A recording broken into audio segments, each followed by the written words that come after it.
नमस्कार दोस्तों, concept king में आपका स्वागत है। दोस्तों, एमसीक्यू सीरीज का ये सेकंड वीडियो है। इसमें हम बजट के क्वेश्चन को डिस्कस करेंगे और देखेंगे कि बजट से किस प्रकार के क्वेश्चन बन सकते हैं। बजट हमारे सिलेबस में मेंशन है, हम पढ़ भी सकते हैं वहाँ जाके। और मैंने इसकी थ्योरी की जो पीडीएफ है अपने टेलीग्राम चैनल पर अपलोड कर रखी है, वहाँ जाकर भी एक बार आप बजट को पढ़ सकते हैं। 5, 7, 10 पेज की वो पीडीएफ होगी और इस पीडीएफ को भी मैं अपने टेलीग्राम चैनल पर अपलोड कर दूंगा, वहाँ जाके भी आप इसको क्वेश्चन को पढ़ सकते हैं। तो चलिए पहला क्वेश्चन पढ़ते हैं। घाटे की वित्तीय व्यवस्था का अर्थव्यवस्था पर क्या प्रभाव पड़ता है? दोस्तों, घाटे की वित्तीय व्यवस्था का अर्थव्यवस्था पर क्या प्रभाव पड़ता है? तो इसका राइट आंसर सी है, मुद्रा आपूर्ति में बढ़ोतरी होती है। तो सबसे पहले आपको पता होना चाहिए कि घाटे की वित्तीय व्यवस्था का मतलब क्या होता है। दोस्तों, जब गवर्नमेंट का राजकोष से घाटा बढ़ जाता है तो सरकार आरबीआई से ऋण लेती है। तो आरबीआई क्या करता है, या तो नोट छापेगा वो, या अन्य माध्यम से ऋण लेकर गवर्नमेंट को पैसे प्रोवाइड कराता है। तो पैसे जब गवर्नमेंट को बढ़ा देगा तो दोस्तों उससे मुद्रा की आपूर्ति में बढ़ोतरी होगी मार्केट में। आप ध्यान रखना कि गवर्नमेंट है ना, घा- घाटे की वित्तीय व्यवस्था को पूरा करने के लिए पैसे खर्च करेगी। तो ध्यान रखना है। तो उसका राइट आंसर हो गया सी। चलिए नेक्स्ट क्वेश्चन को पढ़ते हैं कि भारत का वित्तीय वर्ष प्रारंभ होता है। तो आपको पता है इसकी भारत का वित्तीय वर्ष 1 अप्रैल को प्रारंभ होता है। तो उसका राइट आंसर है सी। बजट एक लेख पत्र है। तो सरकार की मौद्रिक नीति का, सरकार की वाणिज्यिक नीति का, सरकार की राजकोषीय नीति का, सरकार की मुद्रा बचत नीति का। तो बजट एक लेख पत्र होता है सरकार की राजकोषीय नीति का। तो इसका राइट आंसर दोस्तों ए है, सरकार की मौद्रिक नीति का। ये बिल्कुल नहीं है कि मौद्रिक नीति का संबंध आरबीआई से होता है, रिजर्व बैंक ऑफ इंडिया से। और राजकोषीय नीति का संबंध होता है दोस्तों सेंट्रल गवर्नमेंट, जो गवर्नमेंट से होता है। अगर स्टेट की गवर्नमेंट है तो वहाँ अलग बात करेंगे हम। तो ये बजट का जो हम ये केंद्रीय वाला है, तो हम उसका संबंध सरकार की राजकोषीय नीति से होता है। आप ध्यान रखना, इसका राइट आंसर है सी। शून्य आधारित बजट का क्या अर्थ है? तो जैसा कि आप नाम से समझ रहे हैं कि शून्य आधारित बजट, बजट के बहुत सारे टाइप होते हैं, उसमें से एक शून्य आधारित बजट होता है, एक जेंडर बस्टिंग होता है। तो शून्य आधारित बजट का मतलब होता है कि हम नए सिरे से बजट को तैयार करते हैं कि सब कुछ शून्य मानकर। तो उसको 4 ऑप्शन में हम देख लेते हैं। असीमित घाटे की वित्तीय व्यवस्था, उत्पादक व्यय की कटौती न करना, नए कार्यक्रमों का मूल्यांकन न करना, हर बार बिल्कुल नए सिरे से बजट तैयार करना। तो उसका राइट आंसर हो गया डी, कि हर बार बिल्कुल जीरो मानकर हम बजट को तैयार करेंगे। तो उसका राइट आंसर है दोस्तों डी। कहने का मतलब ये है, सपोज कीजिए अगर गवर्नमेंट ने अपने सभी विभागों को 10-10 करोड़ रुपये अलॉट किए हैं और अगले साल सपोज कीजिए कि किसी डिपार्टमेंट के पास 8 करोड़ खर्च हो गए, किसी डिपार्टमेंट ने 9 करोड़ रुपये खर्च कर दिए। तो सरकार ये नहीं देखेगी कि उसने पिछले बार कितने पैसे खर्च किए, उसके हिसाब से अलॉट नहीं करेगी। तो सरकार नए सिरे से मानेगी कि अब जीरो से मान के अब तुम्हें दोबारा से नए सिरे के साथ पैसे अलॉट होंगे खर्च करने के लिए। तो उसका राइट आंसर होगा डी। आप इसको पीडीएफ में जाके पढ़ेंगे तो आपको क्लियर हो जाएगा, तो वहाँ जाके आप पढ़ सकते हैं। तो उसका राइट आंसर है कि हर बार नए सिरे से बजट तैयार करना। तो शून्य आधारित तकनीक, जो शून्य आधारित जो जीरो बस्टिंग बजट है, जीरो बेस्ड बजट, तो ये किस देश ने दिया है आपको? तो ये अमेरिका, अमेरिका में सबसे पहले इसका आविष्कार हुआ शून्य आधारित बजट। तो इसका राइट आंसर है अमेरिका। एग्जाम में क्वेश्चन पूछ सकता है कि शून्य आधारित जो बजट है वो किस देश की देन है। ठीक है, तो उसका राइट आंसर हो गया अमेरिका। अमेरिका में शून्य आधारित बजट तकनीक को सर्वप्रथम कब अपनाया गया? तो 1977, 1977 ईस्वी में अमेरिका में सबसे पहले इसको अपनाया गया था। तो उसका राइट आंसर हो गया 1977। अब भारत की बात कर लेते हैं कि भारत में शून्य आधारित बजट को किस वर्ष के वार्षिक बजट में अपनाया गया था? तो दोस्तों इसका जो राइट आंसर है 1987 और 88 के वित्त वर्ष में। तो आपको ये फैक्ट है, इसको याद आपको करना ही पड़ेगा, क्योंकि फैक्ट का और भी कोई तरीका नहीं होता है, इसमें समझने का कोई स्कोप नहीं होता है। बस आप ये तो समझ सकते हैं कि शून्य आधारित बजट क्या होता है, जेंडर बस्टिंग क्या होता है। तो आप ये तो समझ सकते हैं, लेकिन जो फैक्ट होगा, फैक्ट का काम तो केवल दोस्तों याद करने ही से बनेगा। तो उसका राइट आंसर है 1987 और 88। इसको आप याद कर लेना और आपको अच्छे से याद भी हो जाएगा। भारत में सर्वप्रथम किस राज्य में शून्य आधारित बजट तकनीक को अपनाया गया था? तो इसका राइट आंसर है आंध्र प्रदेश। तो आपको ये भी ध्यान रखना है कि आंध्र प्रदेश ने सबसे पहले इसको अपनाया था। भारत में शून्य आधारित बजट प्रणाली कब अस्तित्व में आई?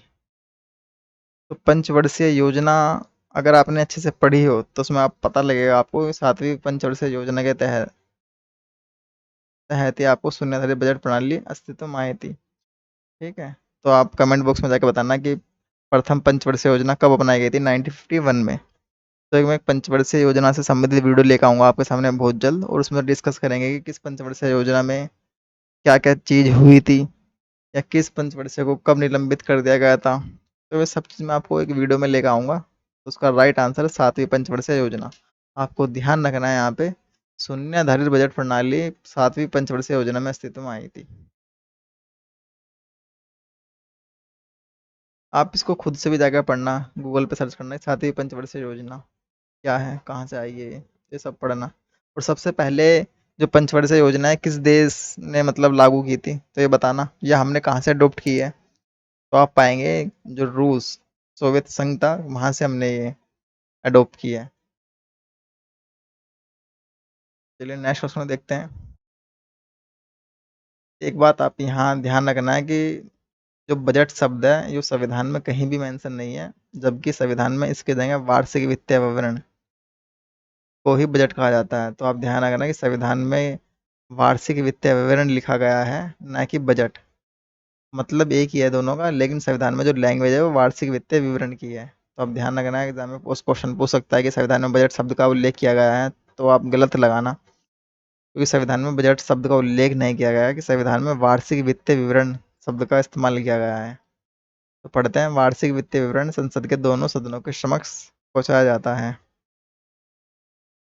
तो जो वार्षिक वित्तीय विवरण होता है दोस्तों, राष्ट्रपति इसको लेके आते हैं, राष्ट्रपति पेश करते हैं, उनकी अनुमति से पेश किया जाता है। तो उसका राइट आंसर हो गया ए, प्रेसिडेंट द्वारा।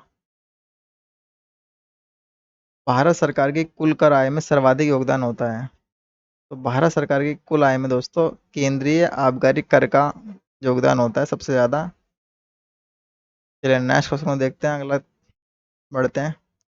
निम्नलिखित में से कौन सा स्रोत संघ सरकार का स्रोत नहीं है? उत्पाद शुल्क, आयकर, और ये जो आपका कॉरपोरेट कर है, ये तो आपने देखा कि संघ सरकार के स्रोत हैं, लेकिन जो व्यापार कर है दोस्तों ये नहीं है। तो राइट आंसर होगा इसका सी। चलिए नेक्स्ट क्वेश्चन को देखते हैं, बहुत ही सिंपल सा क्वेश्चन है आपका ये। राजकोषीय घाटा और बजटीय घाटे का अंतर किसके बराबर होता है? आप मुझे कमेंट बॉक्स में जाकर बताना है राजकोषीय घाटा क्या होता है। देखिए राजकोषीय घाटा अगर हम समझेंगे तो बहुत बड़ी टर्म है, कई प्रकार के घाटे होते हैं। जब हम पढ़ते हैं, जब हम इकोनॉमिक्स पढ़ते हैं तो वहाँ पढ़ते हैं, राजकोषीय घाटा होता है, उससे बहुत प्रकार के घाटे होते हैं। प्राथमिक घाटा होता है, राजस्व घाटा होता है, कई प्रकार के घाटे होते हैं। उसको हम यहाँ पे डिस्कस नहीं करेंगे, फिर कभी, या कभी वीडियो में डिस्कस करेंगे। यहाँ पे केवल हम एमसीक्यू को देख रहे हैं, और जल्दी जल्दी एमसीक्यू को सोल्व करेंगे, क्योंकि दोस्तों एग्ज़ाम भी हो सकता है आपके अक्टूबर या नवंबर में आपका एग्ज़ाम हो जाए। नवंबर तक तो दोस्तों खींच ही सकता है।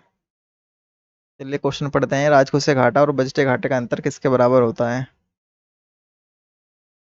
तो उसका राइट आंसर दोस्तों ये सार्वजनिक ऋण के बराबर। ठीक है, अगर आपको कंसेप्ट राजकोषीय घाटे का पता होगा और बजटीय घाटे का पता होगा तो आप इस क्वेश्चन को सोल्व कर सकते हैं, अन्यथा आप इसको सोल्व नहीं कर पाएंगे, क्योंकि इकोनॉमिक्स जो होती है वो अगर आपने अच्छे से पढ़ रखी हो तो आप इसको कर पाएंगे, नहीं तो दोस्तों इस प्रकार के क्वेश्चन तो कंसेप्ट बेस पे होंगे।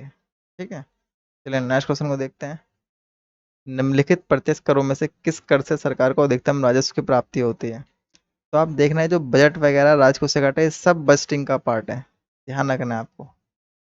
निम्नलिखित प्रत्यक्ष करों में से किस कर से सरकार को अधिकतम राजस्व की प्राप्ति होती है? तो कॉर्पोरेट टैक्स, निगम कर। तो उसका राइट आंसर दोस्तों निगम कर से। चलिए नेक्स्ट क्वेश्चन को देखते हैं। भारत सरकार के बजट के कुल घाटे में से किस घाटे का सबसे अधिक योगदान है? तो सबसे बड़ा योगदान है राजकोषीय घाटे का। ये बहुत बड़ी टर्म है और बहुत अच्छे से इसको आप पढ़ के जाना एग्जाम में, क्योंकि बहुत इंपॉर्टेंट है राजकोषीय घाटा। देखिए यहाँ पे लिखा है प्राथमिक घाटा, राजस्व घाटा, ये बहुत बड़ी बड़ी टर्म है, आप इनको पढ़ के जाने में। सबसे बड़ी टर्म है राजकोषीय घाटा, आप इसको अच्छे से क्लियर करके जाना, कि तो एग्जाम में आप इसका क्वेश्चन आसानी से सोल्व कर पाएंगे। चलिए नेक्स्ट क्वेश्चन को देखते हैं। निम्नलिखित में से कौन सा एक साधन केंद्र सरकार के राजस्व का स्रोत नहीं है? आपको बताना है कि केंद्र सरकार के राजस्व का कौन सा स्रोत नहीं है। तो उसका राइट आंसर देखिए आयकर तो है, कॉर्पोरेट कर रहे हैं, उत्पाद शुल्क, कृषि आयकर। तो आपको पता है कि कृषि आय पे हमारे देश में टैक्स नहीं लगता है, तो उसका राइट आंसर हो गया सी, कृषि आयकर। अगला क्वेश्चन देखते हैं। भारत सरकार के बजट के आंकड़ों में कुल व्यय और कुल प्राप्तियों के बीच अंतर को क्या कहते हैं? तो इसका राइट आंसर है बजटीय घाटा। कुल व्यय और कुल प्राप्तियों के बीच के अंतर को बजटीय घाटा बोलते हैं। तो राइट आंसर होगा दोस्तों बी। चलिए नेक्स्ट क्वेश्चन देखते हैं। मोड वैट का संबंध है, तो जो संशोधित मूल्य वर्धित कर है तो उसका संबंध है दोस्तों बिक्री कर से। का राइट आंसर हो गया ए, बिक्री कर। अगला क्वेश्चन ये रहा आपके सामने। भारत सरकार के बजट के कुल घाटे में किस घाटे का सबसे अधिक योगदान होता है? तो आपको पता ही है इसका सबसे बड़ा योगदान होता है राजकोषीय घाटे का। अगला क्वेश्चन देखते हैं। संपदा कर भारत में पहली बार किस वर्ष से लागू किया गया? तो आप देखिए इसका राइट आंसर दोस्तों 1957। तो आपको ये जो फैक्चुअल क्वेश्चन है इनको तो आपको ऐसी एग्जिट ही याद करना पड़ेगा। ठीक है, चलिए अगला क्वेश्चन देखते हैं। किस कर को 1994-95 में छोटे रूप में लागू करने के बहुत समय बाद संवैधानिक दर्जा दिया गया? तो इसका राइट आंसर है डी, सेवाओं पर कर। अगले क्वेश्चन को देखते हैं। संघ सरकार द्वारा किस कर की वसूली नहीं की जाती है? निगम कर, कृषि भूमि पर आयकर, सीमा शुल्क और आयकर। तो आपको पता है कि कृषि भूमि पे जो इनकम होती है उस पर संघ सरकार वसूली नहीं करती, मतलब कृषि भूमि पर कोई टैक्स नहीं लगता। तो उसका राइट आंसर हो गया बी। ये 20 का राइट आंसर हो गया। अगला क्वेश्चन देखते हैं। यदि सरकार का बजट 1 अप्रैल तक पारित हो सके तो सरकारी व्यय किस आधार पर किया जाता है? तो ये देखिए बहुत ही कंसेप्ट बेस्ड सवाल है ये। ये बहुत अगर कंसेप्ट क्लियर होगा, लेखा अनुदान क्या होता है, अनुपूरक अनुदान, ये आपके जितने भी टर्म्स है ये आपके संविधान में मेंशन है। और जब पॉलिटी पढ़ते हैं तो वहाँ पे ये अच्छे से पढ़ते हैं, अनुपूरक अनुदान, लेखा अनुदान क्या होता है। तो उसका राइट आंसर है सी। मैं ये नहीं बताऊंगा कि क्यों इसका राइट आंसर ये है। अगर मैं समझाने आऊँगा उसको तो लगभग 15-20 मिनट लग जाएंगे इसको समझाने में। अगर आप कहेंगे तो अगली वीडियो इस पर बना देंगे हम। तो उसका राइट आंसर होगा सी, लेखा अनुदान। दोस्तों ये वाला जो एमआरएस का एग्ज़ाम है दोस्तों, ये ग्रेजुएशन बेस है, तो क्वेश्चन का लेवल आपको ठीक ठाक देखने को मिलेगा इनमें। तो उसका राइट आंसर है सी, लेखा अनुदान। चलिए अगला क्वेश्चन देखते हैं। इसे पढ़ के आप घबरा ना जाए। निम्नलिखित में से कौन सी मूल्य आधारित कर की विशेषता नहीं है? तो वैट की विशेषता नहीं है, तो सबसे पहले आपको वैट पता होना चाहिए, वैल्यू एडेड टैक्स क्या होता है। यह बहुबिंदु लक्ष्य आधारित कर प्रणाली है। आपको ये भी ध्यान रखना है कि यहाँ क्या पूछा गया है, विशेषता नहीं है ये बताना है। इनमें से जैसे 4 ऑप्शन है तो 4 में से 3 विशेषताएं होगी और एक विशेषता नहीं होगी, तो हमें वो निकालना है कि जो विशेषता नहीं है। तो यह बहुबिंदु लक्ष्य आधारित कर प्रणाली है। यह उत्पादन या वितरण श्रृंखला में लेन-देन के हर चरण में हुए मूल्य संवर्धन पर लगाया गया कर है। यह वस्तुओं तथा सेवाओं पर उपभोग के अंतिम चरण में लगाया कर है, जिसका वहन अंततः उपभोक्ता को करना होता है। यह मूलभूत रूप से केंद्र सरकार का विषय है और राज्य सरकार का दायित्व इसे सफलता के साथ लागू करने तक सीमित है। तो दोस्तों इसका राइट आंसर है सी। यह वस्तुओं तथा सेवाओं पर उपभोग के अंतिम चरण पर लगाया गया कर है, जिसका वहन अंततः उपभोक्ता को करना होता है। ठीक है, तो ये इसकी विशेषता नहीं है, जबकि ए, बी और डी ये इनके फीचर्स है वैट की। आप ये पढ़ के जाना, वैट, जीएसटी ये इंपॉर्टेंट टर्म्स हैं दोस्तों। भारत के संविधान में बजट को कहा जाता है, देखिए अभी मैंने बताया था आपको, भारत के संविधान में बजट सबको उल्लेख ही नहीं किया गया है, वहाँ पे लिखा गया है वार्षिक बजट स्टेटमेंट या वार्षिक वित्तीय विवरण। तो उसका राइट आंसर हो जाएगा आपका वार्षिक बजट स्टेटमेंट। अगला क्वेश्चन देखते हैं। भारत में किसने आमदनी पर कर की शुरुआत की थी? तो उसका राइट आंसर हो जाएगा जेम्स विल्सन। तो जेम्स विल्सन ने आमदनी पर कर की शुरुआत की थी। अगला क्वेश्चन देखते हैं। संघ सरकार के कर राजस्व में सबसे महत्वपूर्ण स्रोत है। तो संघ सरकार का जो राजस्व होता है सबसे महत्वपूर्ण स्रोत होता है तो दोस्तों कॉर्पोरेट टैक्स, सबसे ज़्यादा टैक्स इन्हें यहीं से मिलता है, ना कि इनकम टैक्स से। तो आपको ध्यान रखना है कॉर्पोरेट टैक्स। आप गूगल सर्च करेंगे तो पाएंगे इनकम टैक्स आएगा। ये रहा बहुत इंपॉर्टेंट आर्टिकल है संविधान का, आपको याद होना चाहिए कि संविधान का कौन सा अनुच्छेद बजट से संबंधित है। तो उसका राइट आंसर होगा अनुच्छेद 112। तो ये तो आपको याद होना चाहिए। बजट हमारे सब हमारे सिलेबस में भी मेंशन है, तो आपको ये तो पता होना चाहिए कि बजट संविधान के कौन से अनुच्छेद या कौन से आर्टिकल में है। तो आर्टिकल 112 112। निम्नलिखित में कौन सा कर भारत सरकार द्वारा नहीं लगाया जाता? तो सेवा कर, शिक्षा कर, सीमा कर। तो ये तो आपका राइट आंसर है, तो इसका डी मार्कर, ये नहीं लगाया जाता। निम्नलिखित में से कौन सा समूह केंद्रीय कर से संबंधित है? तो आपको बताना है कि इनमें से कौन सा जो ग्रुप है, ए बी सी डी, चार ऑप्शन है, तो इनमें से केंद्रीय कर को बताना है आपको कि सेंट्रल गवर्नमेंट का जो टैक्स है उससे कौन संबंधित है। उत्पाद शुल्क, बिक्री कर, सीमा शुल्क। अगला है उत्पाद शुल्क, सीमा शुल्क तथा आयकर। तो उसका राइट आंसर है उत्पाद शुल्क, सीमा शुल्क तथा आयकर। तो ये आपका दोस्तों केंद्रीय कर से संबंधित है। अगला क्वेश्चन देखते हैं। भारत में कृषि आय पर कर लगाया जा सकता है। देखिए, भारत में कृषि आय पर कर कौन लगा सकता है? राज्य सरकार द्वारा। अभी तक लगाया नहीं गया, क्योंकि आपको ध्यान में रखना है अभी तक कृषि आय पर कोई कर नहीं लगाया गया है। यहाँ पे लिखा है कि लगाया जा सकता है, तो राज्य सरकार लगा सकती है लगाने को। ठीक है, अभी तक लगाया नहीं गया है। निम्नलिखित में से कौन सा प्रत्यक्ष कर है? आपको बताना है यहाँ पे निम्नलिखित में से कौन सा प्रत्यक्ष कर है। डायरेक्ट टैक्स कौन सा है आपका यहाँ? संपदा कर, कस्टम ड्यूटी, एक्साइज ड्यूटी, विक्रय कर। तो उसका राइट आंसर हो गया संपदा कर। अगला क्वेश्चन देखते हैं। भारत की राजकोषीय नीति में निम्नलिखित में से कौन सा उद्देश्य शामिल नहीं है? तो आपको बताना है कि राजकोषीय नीति में कौन सा तत्व जो है वो शामिल नहीं है, उद्देश्य शामिल नहीं है। तो पूर्ण रोजगार, कीमत स्थिरता, संपत्ति और आय का न्यायोचित वितरण। देखिए, ये तो आप पढ़ते आप बता देंगे कि ये तो शामिल होंगे, क्योंकि पूर्ण रोजगार पे रोजगार गवर्नमेंट ये तो चाहती है, कीमत भी स्टेबल रहे, प्राइस स्टेबल रहे, ये भी गवर्नमेंट चाहती है। संपत्ति और आय का न्यायोचित वितरण, ये भी गवर्नमेंट चाहती है। तो उसका जो राइट आंसर हो जाएगा डी, अंतर्राष्ट्रीय व्यापार का विनियमन। ये शामिल नहीं है। ये तो उद्देश्य है ए बी सी।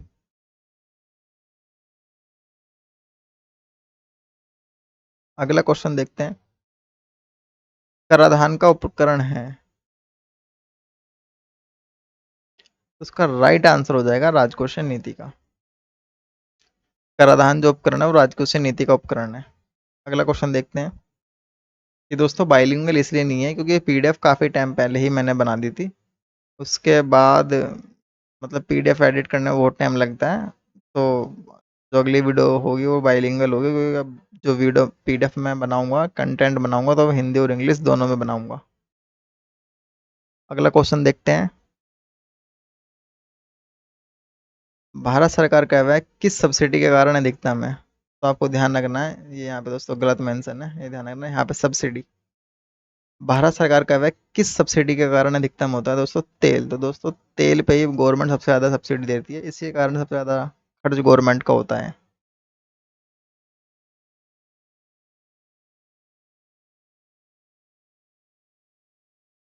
अगला क्वेश्चन देखते हैं। भारत का आर्थिक सर्वेक्षण प्रतिवर्ष किसके द्वारा प्रकाशित किया जाता है? तो आर्थिक सर्वेक्षण प्रतिवर्ष वित्त मंत्रालय के द्वारा प्रकाशित किया जाता है। तो उसका राइट आंसर हो गया ए, वित्त मंत्रालय। अगला क्वेश्चन देखते हैं। संघ सरकार द्वारा अर्जित कौन से राजस्व को राज्य सरकारों में वितरित नहीं किया जाता? ये बहुत इंपॉर्टेंट है। उत्पाद शुल्क, आयकर, सीमा शुल्क, इनमें से कोई नहीं। संघ सरकार द्वारा अर्जित जो राजस्व होता है वो राज्य सरकारों में जो सीमा शुल्क होता है वो नहीं वितरित किया जाता। आपको ध्यान रखना है, जो सीमा शुल्क होता है। भारत में सेवा कर किस वर्ष प्रारंभ किया गया था? तो उसका राइट आंसर होगा दोस्तों 1994 और 95। ये दोस्तों कुछ फैक्ट चीज है, आपको फैक्ट याद ही होना चाहिए, तो आप इसको याद करना ये वाला। अगला क्वेश्चन देखते हैं। सिनवैट का संबंध किससे है? तो सेन वैट का संबंध दोस्तों उत्पाद शुल्क से है। तो उसका राइट आंसर होगा डी। तो दोस्तों इस वीडियो में इतने क्वेश्चन को डिस्कस किया है हमने। अगले वीडियो में अगले कुछ कोई और टॉपिक लेकर आएंगे। वीडियो अच्छी लगे तो प्लीज़ दोस्तों लाइक करें। अगली वीडियो मिलते हैं, तब तक के लिए धन्यवाद।